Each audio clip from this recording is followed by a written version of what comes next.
மோசேனுடைய வாழ்க்கையிலிருந்து ஒரு சின்ன விஷயத்தை சொல்ல விரும்புகிறேன். மோசே 40 வருஷம் எகிப்தில் இருக்கிறாரு.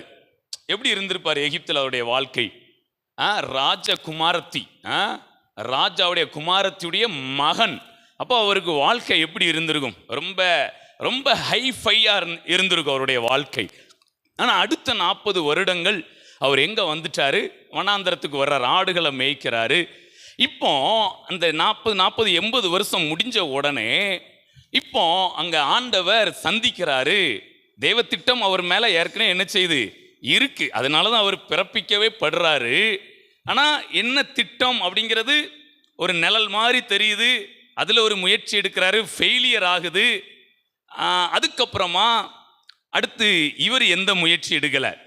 அவ்வளவுதான், நம்ம லைஃபு இஸ்ரவேலுக்கான வாழ்க்கை நமக்கு நம்முடைய லைஃப் கிடையாது. நம்ம யாருக்கும் நியாயாதிபதியும் கிடையாது, யாருக்கும் அதிகாரியும்.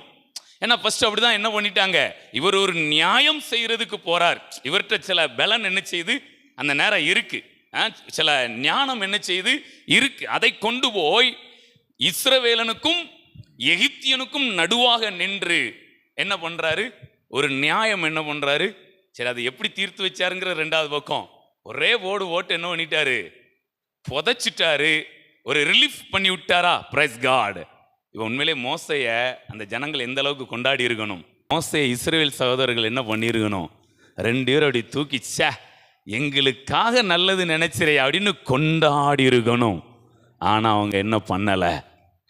ஆனால் அதுக்காக மோசை நான் அதிகாரியாக மாறிடணும், நான் பெரிய இதாக காமிச்சிடணும், நியாயாதிபதியாக அப்படின்லாம் நினைக்கல. ஒரு நல்ல எண்ணத்தில் வந்து என்ன பண்ணார், ஹெல்ப்பு. அந்த ஹெல்ப் பண்ணுறது அந்த நேரத்துக்கு மண்ணுட்டி வச்சு ஒரு ஓட்டத்தான் என்ன செய்யும், புதைச்சத்தான் அங்கே வேலை என்ன செய்யும். அதனால் போட்டார், புதைச்சாரு. ஆனால் அதற்கான எந்த ஒரு பலனும். ஹல்லேலூயா. அதுக்கு அவங்க ஒரு கேள்வி கேட்டேன். அடுத்த நாள் நடக்குது. இதில் நல்லா பாருங்களேன். அதாவது அயல் நாட்டுக்கும் உள்நாட்டுக்குள்ள கலவரத்தை என்ன பண்ணிடலாம், ஈஸியாக தீர்த்திடலாம்.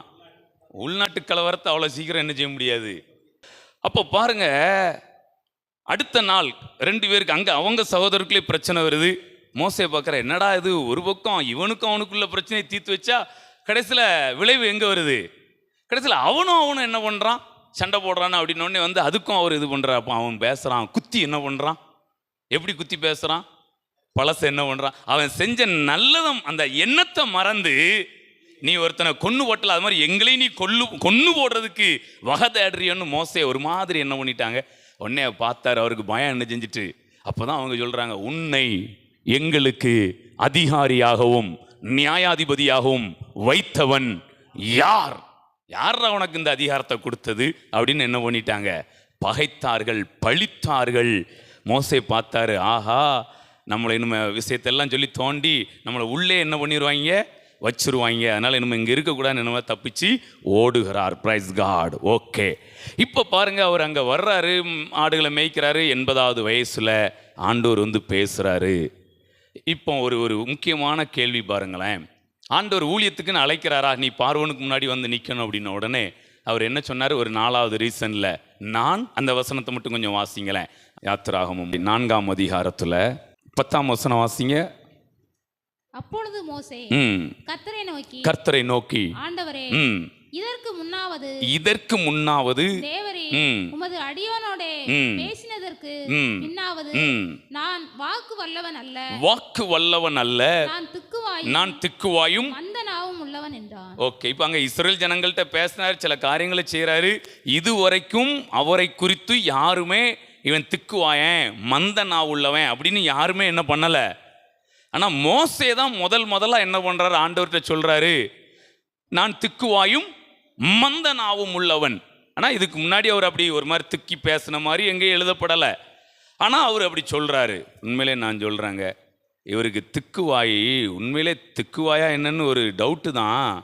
ஆனால் இவருக்கு திக்குவாய் எப்போ திக்குவாய் தெரியுங்களா, இது வரைக்கும் நிற்காத ஒரு ஆளுக்கு முன்னாடி தனக்கு அனுபவம் இல்லாத ஒரு இடத்துல போய் நான் வெட்கப்பட்டு நான் வந்தேனோ, எந்த இடத்த நான் பகைச்சிக்கிட்டு வந்தேனோ, மறுபடியும் அந்த இடத்துக்குள்ள போகும்போது எனக்கு பேச்சு வராது, என்னால் தெளிவாக என்ன பண்ண முடியாது, உச்சரிக்க.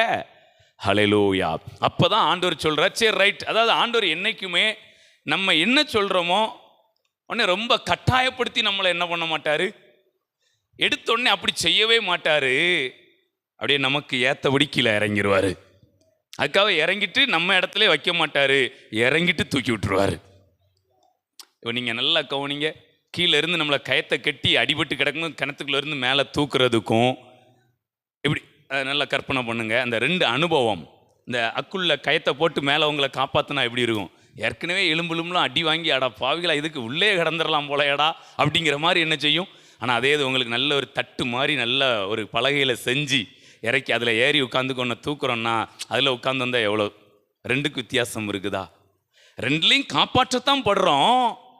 ஆனால் கயத்தை கட்டி காப்பாற்றுறதுக்கும் பலகையை போட்டு காப்பாற்றுறதுக்கு வித்தியாசம் இருக்கு.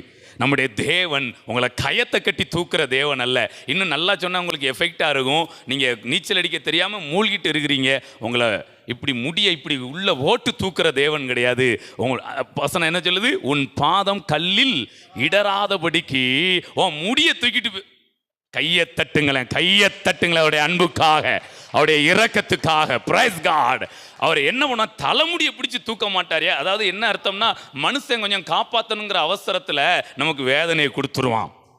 ஆனால் தேவன் காப்பாற்றணுங்கிற நேரத்தில் கூட ஒரு வேதனையும் உங்களுக்கு உண்டாகாதபடிக்கு தன்னுடைய பாதங்களில் உங்களை ஏந்தி கொள்வார்கள். ஓ ராக்கா தேரே மேனே தூரிக்காவா. அந்த அன்பினால் நாம் நிரப்பப்படும். ஹல்லேலூயா. அப்போ பாருங்களேன், அப்போ மோசே நான் திக்குவாய் அப்படின்ன உடனே ஒன்றும் திக்குவாயெல்லாம் கிடையாது, உனக்கு நல்லா தான் இருக்கு அப்படிலாம் என்ன பண்ணலை, அப்படி சொல்லலை. அப்படியே இறங்குற. அப்படியா, சரி ரைட். அடுத்து வாசிங்க. அதுக்கு என்ன பதில் சொல்றாரு பாருங்க. நான் திக்குவாயின்னு சொன்னதுக்கு அடுத்து நிறைய காரியங்களை சொல்லிட்டு 15 வாசிங்க. நீ அவனோட இப்ப ஆரோனை பத்தி சொல்றாரா? அவன் வாயில் வார்த்தைகளை போடு, நான் உன் வாயிலும் அவன் வாயிலும் இருந்து நீங்கள் செய்ய வேண்டியதை உங்களுக்கு உணர்த்துவேன். நீங்கள் செய்ய வேண்டியதை உங்களுக்கு உணர்த்துவேன். அவன் உனக்கு பதிலாக ஜனங்களோட பேசுவான். ஹல்லேலூயா. மோசைக்கு பதிலாக யார் பேசுவா? ஆரோன் என்ன பண்ணுவாராம்? ஆனால் நீங்கள் நல்ல இந்த யாத்திராமத்தை வாஸ்து பார்த்தீங்கன்னா கொஞ்ச நாள் கொஞ்ச நேரம் வரைக்கும் கொஞ்சம் இடங்களில் மோசை ஆரோன்கிட்ட பேச, ஆரோன் பார்வோன்ட்டையும் ஜனங்கள்ட்டையும் பேசுவார். அப்புறம் நாள் போக போக போக பார்த்தீங்கன்னா மோசையே ஜனங்கள்கிட்ட பேசுவார், மோசையே பார்வோன்ட்ட பேசுவார். இப்போ எங்கே போச்சு அந்த திக்குவாயும் அந்த நாவும்? ஓ புறாக்கா தேரே மேனே. தேவன் கூட இருந்து மோசையை அதே திக்குவாய் உள்ளவனா என்ன பண்ணலை அப்படின்னா அர்த்தம் என்ன தெரியுமா? அந்த பெரிய பெரிய இடங்கள்லாம் போய் நிற்பதற்கும் ராஜாவுக்கு முன்பாக பேசுவதற்கும் அவருக்கு உள்ளுக்குள்ள தைரியத்தை கொடுத்தார். தைரியம் இல்லைன்னா, நமக்கு அனுபவம் இல்லை, பழக்கம் இல்லைன்னா நம்ம நாவே என்ன பண்ணிடும். இப்போ நம்மளை யாரையா திடீர்னு கலெக்டர் வந்திருக்காங்க உங்களை பார்க்கணும் அப்படின்னா அப்படியே கலண்டுறோன்னா எல்லாம் உள்ளுக்குள்ள இருதயம்லாம் கலண்டு கீழே வந்துடும். ஒரு வித்தியாசமாக இருக்கும். இப்போ போங்க டக்குன்னு கலெக்டர்கிட்ட கொண்டு போய் விட்டு உங்களை ஏதாவது பேச சொன்னால் எப்படி இருக்கும்? உங்களுக்கு நல்லா தெரிஞ்சதை கூட நீங்கள் என்ன பண்ணிக்கிட முடியாது. அதே மாதிரி தான் மோசைக்கு பிரச்சனை என்ன செஞ்சது? அப்போ ஆண்டவர் நாக்கை டீல் பண்ணலை, மோசையை டீல் பண்ணாரு. ஆண்டவர் உணர்த்துறாரு, மோசைக்கு பிரச்சனை நாக்கில் கிடையாது, பிரச்சனை இருதயத்தில். ஏன்னா பயம் ஃபஸ்ட்டு எங்கே வரும்? அப்போ ஆண்டவர் போய் அவன் நாக்கை சரி பண்ணலை, அவனை அந்தந்த இடத்துல அதை மாதிரி தனியாக கூட்டு போய் மலையில் வச்சு அவனை சரி பண்ணலை. அவனை அந்த மாதிரி சூழ்நிலைகளை கொண்டு நிறுத்தி நிறுத்தி நிறுத்தி அவனுடைய நாவை தெளிவித்தார். Price God. இருதயத்தை பக்குவப்படுத்தினாரு, நாக்கு தெளிஞ்சிருச்சு. அர்த்தம் என்ன? இருதயத்தின் நிறைவினால் பயம் எங்க வருது? துர்ச்செய்தியை கேட்கிறனால் அவனுடைய இருதயம் பயப்படாது, கர்த்தரை நம்பி திடமானதா இருக்கும். Praise God. அப்ப ஆண்டவர் மோசேயுடைய இருதயத்தை சூழ்நிலைகளை கொண்டு நிறுத்தி நிறுத்தி அதை பக்குவப்படுத்துறாரு. அவருக்கே தெரியாம இருதயம் பக்குவமான உடனே நாக்கு தெளிஞ்சிருச்சு. இன்றைக்கு நம்முடைய இருதயம் பக்குவமானா நாக்கும் தெளியும், செயல்படாத கிட்னியும் செயல்படும், எல்லா கல்லீரல், கணையம், நுரையீரல், இருதயம் எல்லாமே நல்லா செயல்படும். நல்ல கையை தட்டி நம்முடைய இருதயத்தை பக்குவப்படுத்துகிற, நம்முடைய இருதயத்தை திடப்படுத்துகிற அந்த தேவனை நல்ல கைகளை தட்டி நாம் மகிமைப்படுத்தலாம். ஹல்லேலூயா. Thank you Lord. கையை தட்ட தட்ட இருதயத்திலே ஒரு மிகப்பெரிய மாற்றம். நம்முடைய நாவிலே, நம்முடைய கண்களிலே, ஓ ஹalleluya, நல்ல கண்களை மூடி, ஓ நல்ல இருதயத்துல போய் தொடப்படட்டும். நீங்க இங்க வெளியில கை தட்டுறது உங்களுடைய இருதயத்துல போய் ஓ ஒரு ரெஃப்ளெக்ட் ஆகட்டுமே. அந்த இருதயத்துல இருந்து உங்களுக்கான தெளிவுகள், உங்களுக்கான ஆரோக்கியம் எல்லா உறுப்புகளுக்கும் ஓ கடத்தப்படட்டுமே. ரபா ரா சா கா தூ ரா பா பா பா. இருதயத்திலிருந்து உங்களுடைய சிந்தனைக்கு போகட்டும், இருதயத்தில் உங்களுடைய பாதத்துக்கு வரட்டும், இருதயத்திலிருந்து உங்களுடைய முழங்காலுக்கு போகட்டும், இருதயத்திலிருந்து உங்களுடைய மூளை பகுதிகளுக்கு போகட்டும். ஞாபக மறதி எல்லாம் நீங்கி போவதாக. இதுவரை இல்லாத அளவுக்கு ஒரு மெமரி பவரை ஆண்டவர் ரிலீஸ் பண்ணுகிறார் இந்த வேளையில. ஓ ராக்கா தூரா பாபா பாபா. அப்படியே இருதயம் உங்களுடைய இடது கையிலும் வலது கையிலும் வந்து ஓ கிரியை செய்கிறது. ராக்கா தேரே மேனே தூரிக்காபா. ஓ ஹalleluya.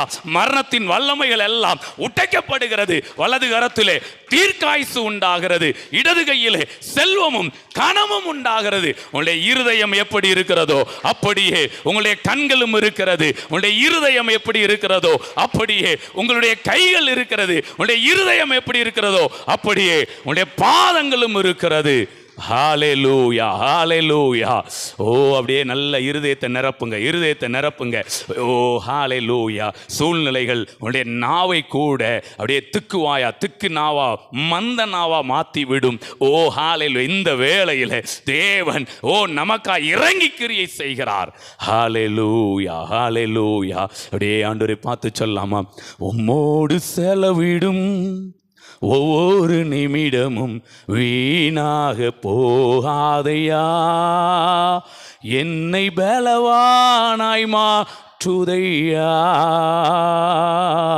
உம்மோடு செலவிடும் ஒவ்வொரு நிமிடமும் வீணாக போகாதையா, என்னை பலவானாய் மாற்றுதையா.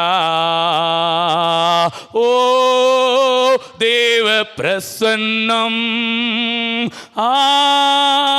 என்ன ஆனந்தம். ஓ தேவ பிரசன்னம் என்ன ஆனந்தம். ஆகாயம் கொண்டு செல்லுதே, ஆகாயம் செல்லுதே. உம்மோடு செலவிடும் ஒவ்வொரு நிமிடமும் வீணாக போகாதையா, என்னை பலவானாய் மாற்றுதையா. உம்மோடு செலவிடும் ஒவ்வொரு நிமிடமும் வீணாக போகாதையா, என்னை பலவானாய் மாற்றுதையா. ஹல்லேலூயா. மோசைக்கு ஞாபக சக்தியும் கொடுத்து நல்ல தெளிவையும் என்ன பண்ணாரு. நீங்க நல்லா பார்த்தீங்கன்னா 40 நாள் ஆண்டவர் என்ன பண்றாரு, மலையில பேசினாரா? எவ்வளோ பேசினாரு. ஆனா எழுதி கொடுத்தது எவ்வளவுதான் எழுதி கொடுத்தாரு. 2 கல்லுல 10 கட்டளைகளை மட்டும்தான் என்ன பண்ணாரு.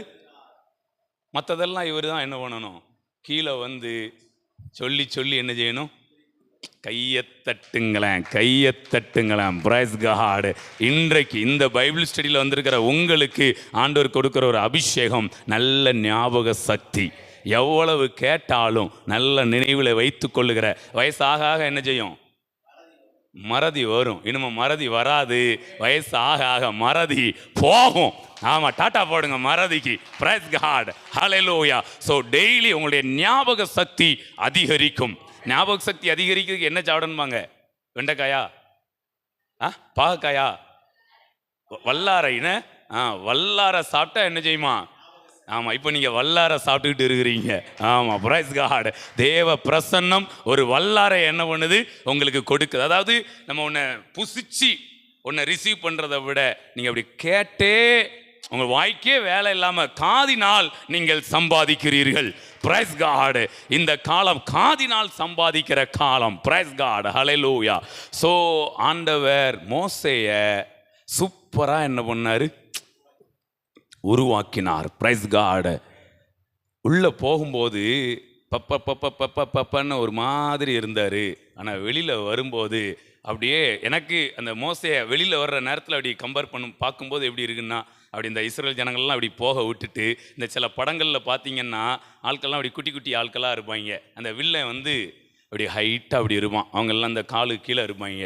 இதை மாதிரி மோசே பார்வோனுக்கும் அவனுடைய ஊழியக்காரருக்கும் இஸ்ரேல் ஜனங்களுக்கு மேலே அந்த எகிப்தின் அந்த பவுண்ட்ரியில் இப்படி நிற்கிறாரு மோசே. மற்ற எல்லாரும் என்ன பண்ணுறாங்க, அப்படி போகிறாங்க, போங்க போங்க போங்க போங்க போங்க அப்படிங்கிறாரு.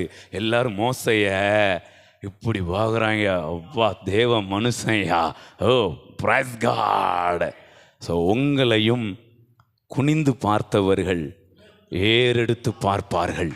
Price God. தேவ பிரசன்னம், நீங்கள் கேட்குற தேவ வார்த்தை உங்களுக்குள் அந்த வேலையை செய்கிறது. Praise God. ஹல்லேலூயா.